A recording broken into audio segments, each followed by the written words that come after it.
Hello and welcome to Console Cowboys. This video ended up being really long. If you like what you're watching, you can hit me up on Twitter in the link below, and definitely subscribe and let me know if you want more content like this. I had a lot of fun making it. So in the last Binary Ninja video, we took a look at all the different types of workflows based on if you're coming from Ghidra or IDA and how to utilize that to get some reverse engineering projects done. And then we took a look at some very basic scripting within Binary Ninja's Python interface.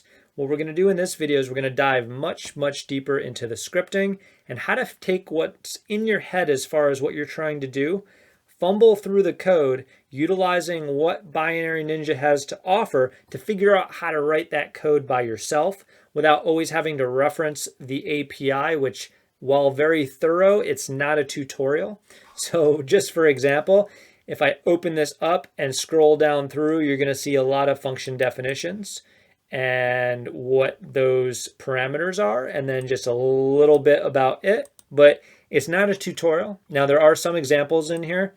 For example, right here, it's showing some output. But again, not a tutorial, quite thorough. There's a whole bunch of stuff in here. And while there's a search, it's going to be hard for you to code just based off of this. So we need to understand how Binary Ninja works and then how to code off of that based on what's in our head. So hopefully that makes sense. Back in Binary Ninja, we need to now understand the different components within Binary Ninja so we can teach ourselves how to write to the API to create the scripts we want to create. By understanding how it's broken up, we know exactly what to do. The first thing that you got to understand is that we're under something called BV, or binary view. And that's the view of the whole binary that we have open. In this case, we have the same binary open that we used in the Radar 2 series. So you can open that if you want to follow along. It's on the GitHub. Now, within the binary view, we have various components such as our symbols or our functions, as they're called as well. We also have things like our strings, and we have things like basic blocks. So within our check password function, we have different blocks, and those are our basic blocks. Basic blocks are broken up based on when we make a decision in the code generally. So we have a push, we have a move, we have a call, but a call comes back into that function. So we keep continuing down, but then we get to a jump not equals. Jump not equals doesn't return anywhere. It creates two different paths, so it creates two different basic blocks. Now those are the main components outside of things like, we also have our cross references, and we have things like our tags, etc., and we'll get into that later. But those are the main things within Binary Ninja that we can leverage as we're going through and writing scripts. So let's get our hands a little bit dirty here, and we'll leverage what we just learned. Well, first off, we learned that there's a binary view, and we learned that there's components under it. But if we didn't know what any of those components are, what do? Well, we put a dot here, and we hit tab. Ooh, we just got a menu system. That's pretty cool. And I can scroll down through this menu system, and if I click something, for example, Arch, which is probably architecture, and I double click it, and I hit enter, I now have, this is an x86-64 program. Now, that's not the important part. The important part is that I was able to use tab, and then I was able to double click something to create part of a script where if I needed to know what type of architecture it was before my script did something, I know how to do that because it built it for me, right? I was able to help myself understand what was in that documentation.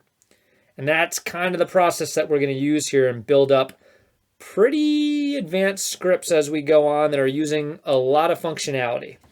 So what else do we know? Well, we know that there was a BV dot, and we probably had symbols and functions. So FUN, tab, that completed it for us. Very cool. I'll enter, but those are not functions. Why are those not functions? Well, this is Python, so let's use Python to help us figure out what's going on. So we had bv.functions. Let's look at what type this is, because obviously these are not, strings that we can just print out. So we'll say type. Okay, we have a functions list. Okay, list. I can work with that. Let's do list. Perfect. So it looks like we have references to functions here. Functions x86, blah, blah, blah, 1000, 1020. If I click that, we go to sub 1020, and that's based off the address here at 1020. Perfect. But how do we get the names of those? Well, let's take a look. Now, we know this is Python, and we have a bv.functions, and we know that's a list. So let's just list all of those out with a for loop. So we'll say for func in bv.functions.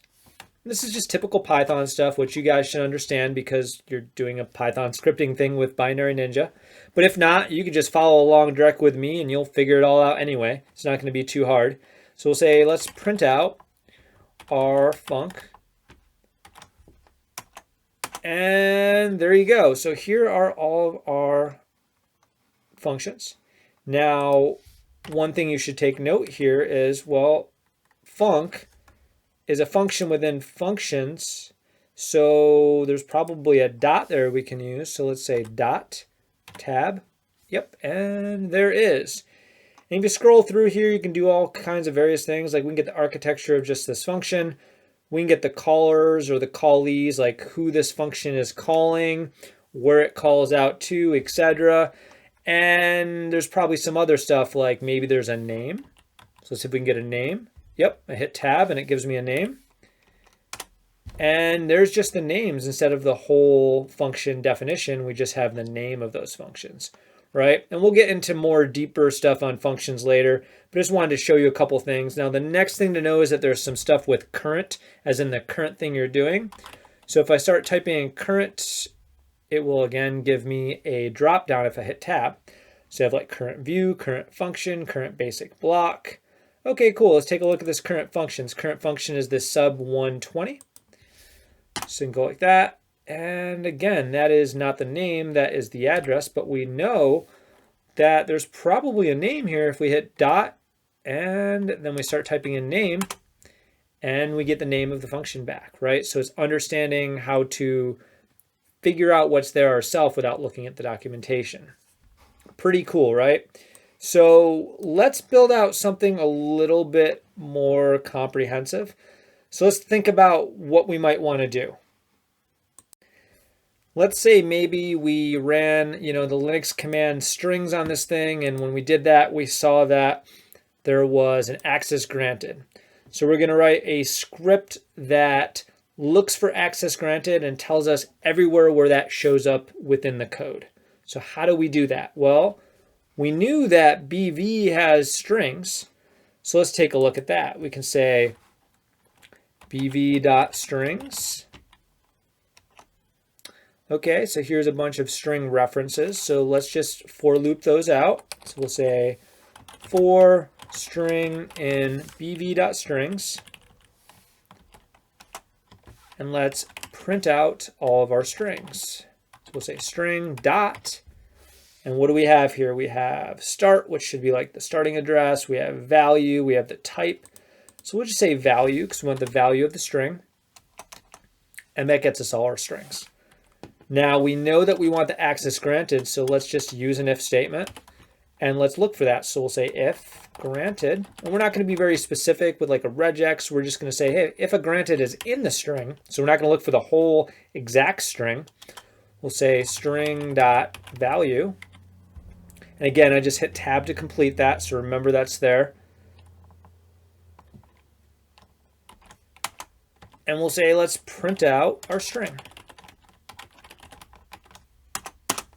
Perfect. We got the whole string back, so we know we can do something with that.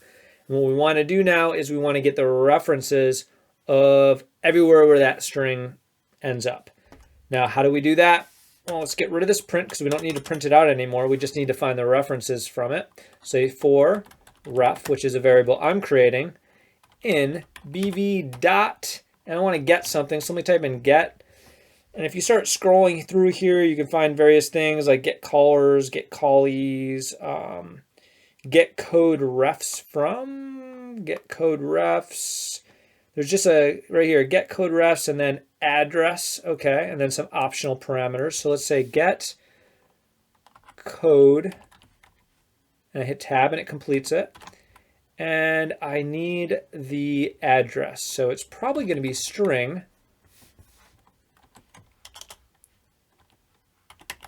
dot, and it's going to be the start, which should be the starting address there. And if I hit that and we print those out, print ref, we have an error, unexpected indent. Why is that? That would be because I did not put a colon there after there for Python. Okay, cool. So we have these 3 string references, which if I go to access granted here and we look at access granted, we have these 3 references right here for access granted.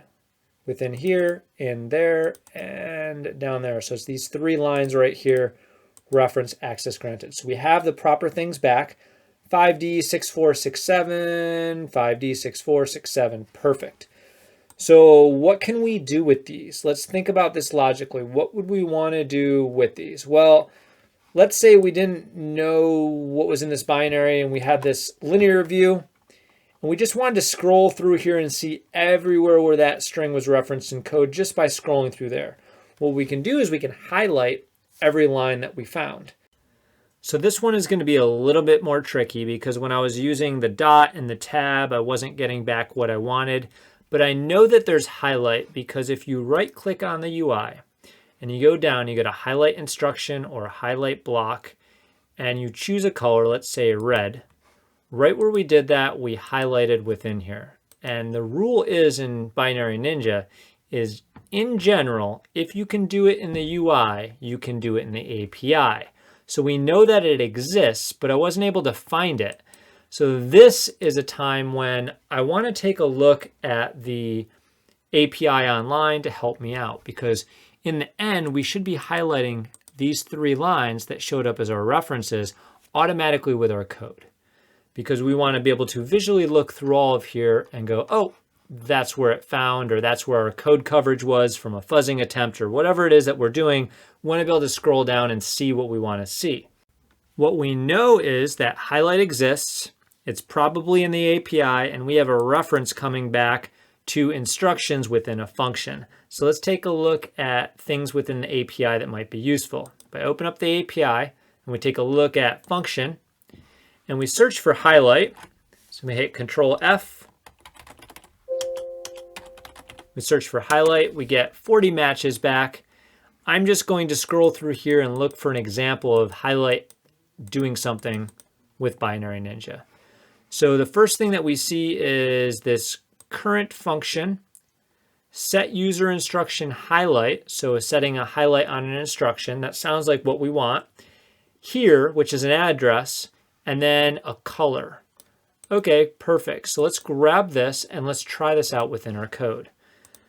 So I'm going to scroll up, clicking in here, and we're going to get rid of this print statement because we don't really need to print anything there. What we need to do is highlight the lines from the function references. So I'm going to paste this in here. Now, what do we need? We need a function. So I'm going to put function here, and then we'll create that variable name function. We need here, which is an address, so it's our target address. So we'll put target, and we need a color. I don't know what color that is, but that should work just fine. So let's create first our function. Now we have a reference, so we say function equals our reference dot, and we need the function where that exists, and we see that right there. So we hit that, and then we'll say we need our target, which is going to be ref dot, and we need the address of the instructions that we want to highlight. So now we should have everything we need. We have our target, which is right there. That's the address of the instruction. We have the function that's in, which is right here, the reference dot function. And we have a color. So if we hit enter, let's scroll around and see if we see where that happened. And there it is. So within result, our access granted, all 3 of those reference lines were automatically highlighted. Now, this might be useful if you were running an automated script and looking for a bunch of vulnerable functions, or if you were doing some kind of code coverage thing as you're running some automated stuff to see what was hit. highlighting could be something that's very useful. So to go over this very quickly, here's what we did so far in our first script is we grabbed all of the strings within our binary view, and then we searched through those looking for a specific piece of a string. Once we found that, we grabbed all the references in the code where that string is used, and we highlighted each instruction by taking the reference and grabbing the function and the address used, and then just turning it into a color. So that's a very cool use case that, you know, maybe you didn't know how to do, and hopefully this got you starting on scripting. So next, let's take a look a little bit more deeply at functions and various things that we can do with that. Earlier when we took a look at functions, we just did a for func in bv.functions, and we printed those out. So we said print func, and we looked at the name. We can also look at other things, for example, return types and parameters, etc. So let's do a func dot, and we can list those all out, but we also know there are return types. We'll type in return, and it says return underscore type, so we can do that. And we'll get this back here. So we have main has got an int32, check path resonant 64, perfect.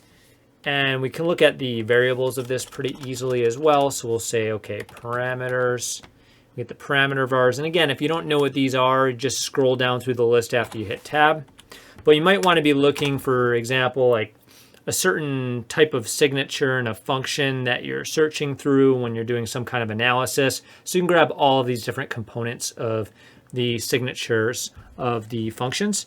Now, another thing that you might want is you might want all of the instructions associated with this. So we can do this by saying, okay, well, we have our function in bv.functions, and then we want to look at the instructions within that function. So we'll say for instruction in function dot, and there's different forms of instructions. So we have our instructions, which should bring back our disassembly, I believe. Let's give that a shot. So we'll say print instructions.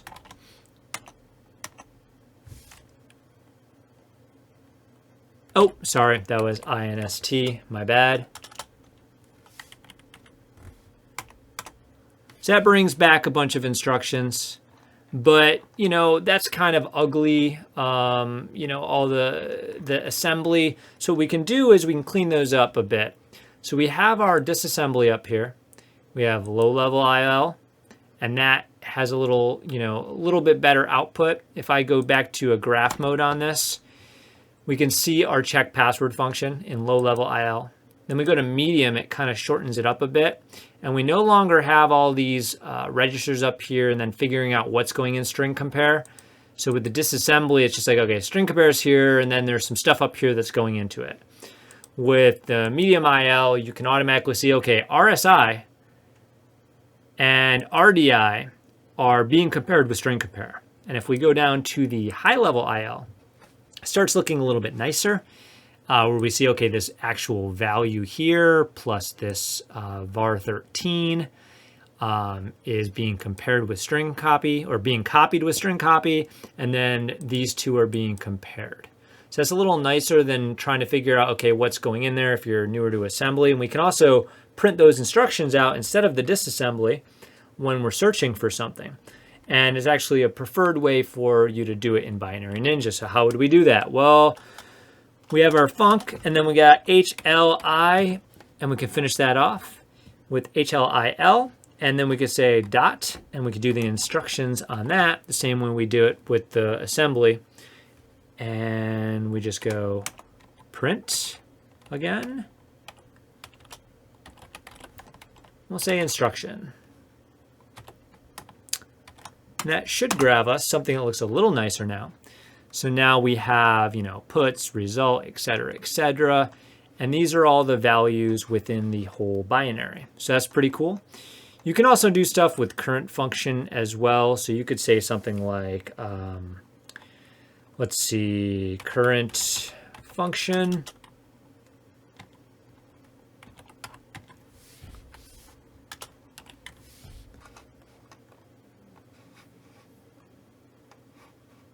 and we'll say dot HLIL dot instructions.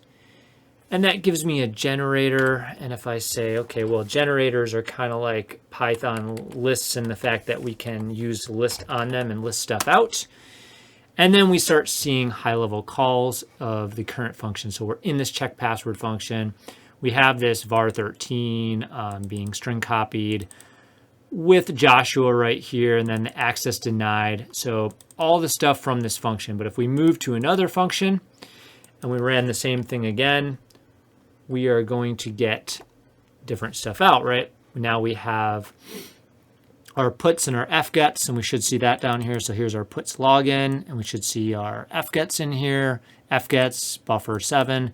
So that's how to grab stuff from the current function you're in. And you actually saw that earlier when we were doing highlighting. We grabbed the current function, then we grabbed instructions, and we highlighted those. So just showing that from this perspective. So what else can we do with this? Well, what if we wanted to go into check password and know, okay, similar to our strings, we want to know where those strings were utilized in code. How do we figure out who calls this check pass function? Or more importantly, we knew there was a result and the result had access granted. How do we figure out who called that function to get access granted, because we know we have to get to that code path? Maybe we're going to reverse back like, okay, from access granted to the beginning of the thing, what is the path to get to that access granted, right? Something along those lines. How would we figure that out? Well, we got things such as callers and callees. So if we say something like current underscore function dot, we start looking through this list, you'll see stuff like callees and callers. So if we go to callees, we're going to list out, okay, our callees are this 1030. What is that? That is puts. So that was actually something that we're calling from that. So if I hit escape to get back to where we were, we're calling puts within that. So callees are all the things that we are calling within this current function. So callers are the things that called us. So we'll say caller. And we get back this 1173, and that should be our check password function, and it is. So check password function is what calls result. So you're able to traverse around a little bit and figure out what's calling what, and then from that we can automate things that we want to do. So how about we just build on our last program a little bit. So let me try to pull that up here. If I go back, we should be able to find...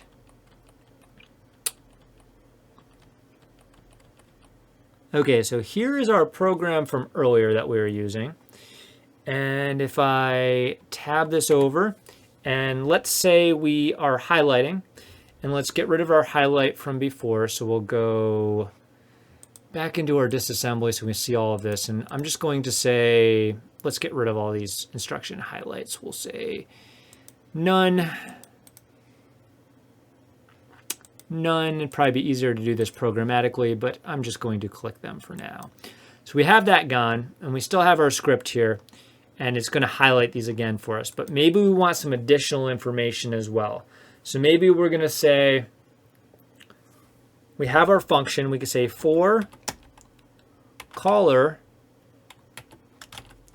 in function dot caller underscore sites.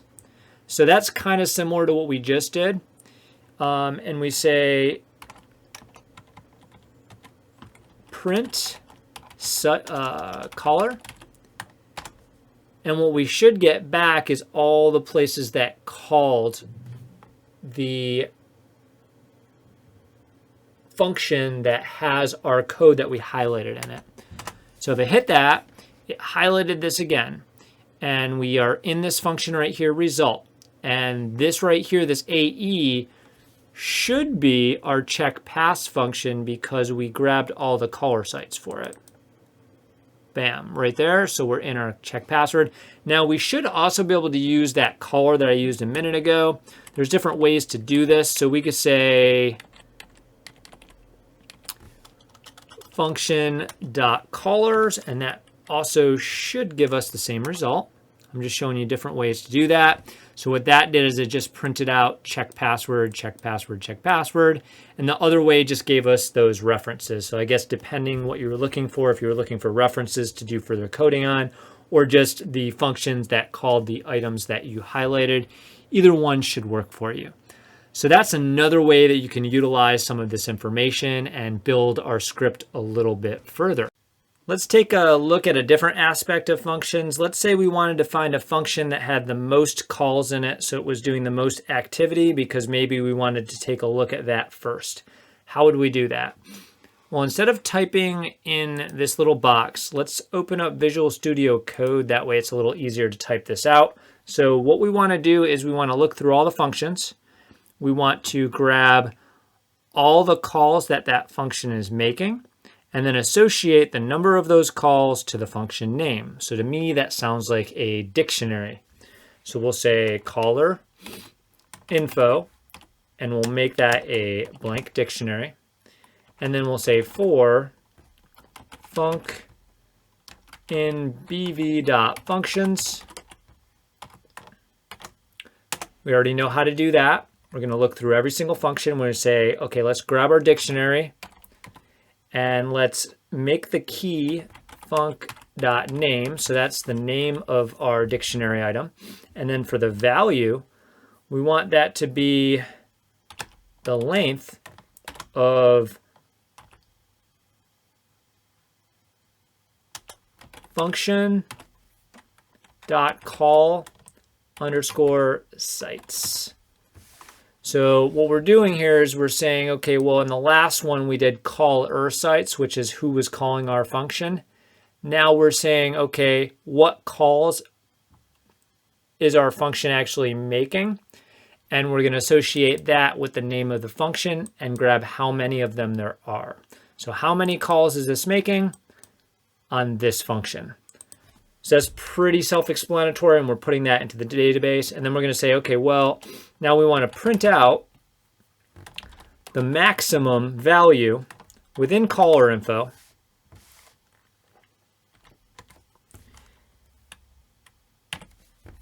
And we want to grab the key associated with that value. So we'll say key equals caller info.get. So we're going to grab the key associated with this maximum value within the database, and we're printing that all out. So if we grab this now and we put that into Binary Ninja, we should get back the function that's doing the most things. However, I will tell you, this is going to error out, and I'll explain why in a moment.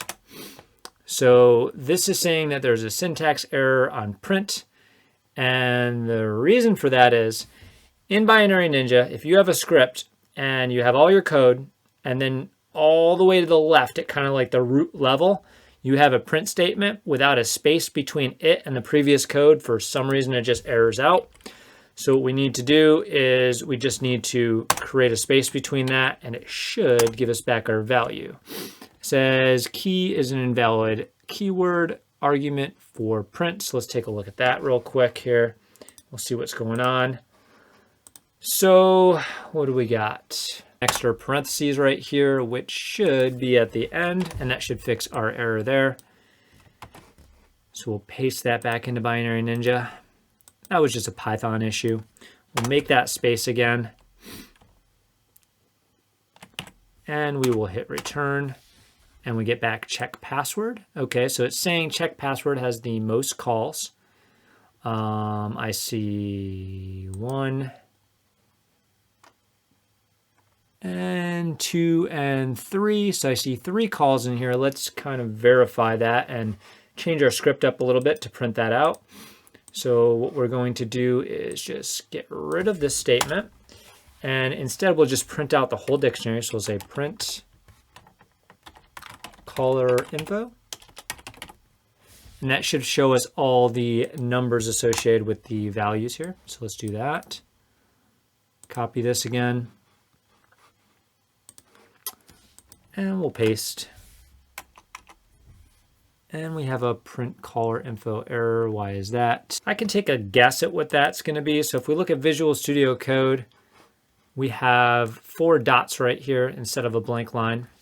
And Binary Ninja is a little bit particular with spaces and tabs and mixtures and different things that shouldn't be there. So I think this line has to be completely empty. Another thing you can do if you have issues with tabs and indents as your error, you can say Control-Shift-P here and use convert indentation to spaces, and that'll fix a lot of issues too when you have a mixture of tabs and spaces. In this case, I think just deleting that line should fix it. And it's important to know these little idiosyncrasies. That way when you have issues, you don't spend all day trying to fix something that's not there. You know how to fix it. So there we go. We have our functions with our values, and it looks like check password, it says has 4. Main has 3. However, I believe we saw 3 in check password, so it actually thinks that there is more than there is, which is interesting. We could probably figure that out maybe if we do a current function dot call underscore sites. And that prints those out and it shows all 4. So if we click these, we have the call to puts. We have a call to result. We have a call to string compare. And what is the first call?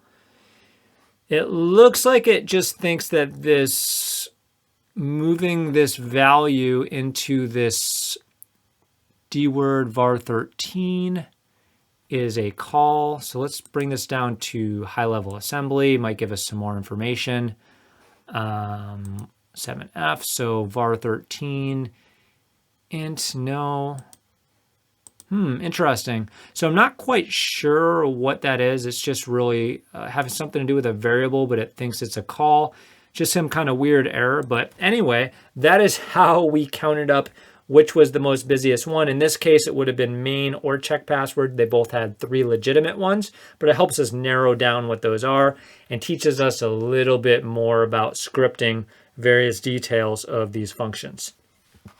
This video has actually gotten quite long, so I'm going to cut it right here and then put out another like 15-minute video right after it, which covers a much more comprehensive example using everything you learned so far. If you like this video, subscribe and hit me up on Twitter and look out for the next one.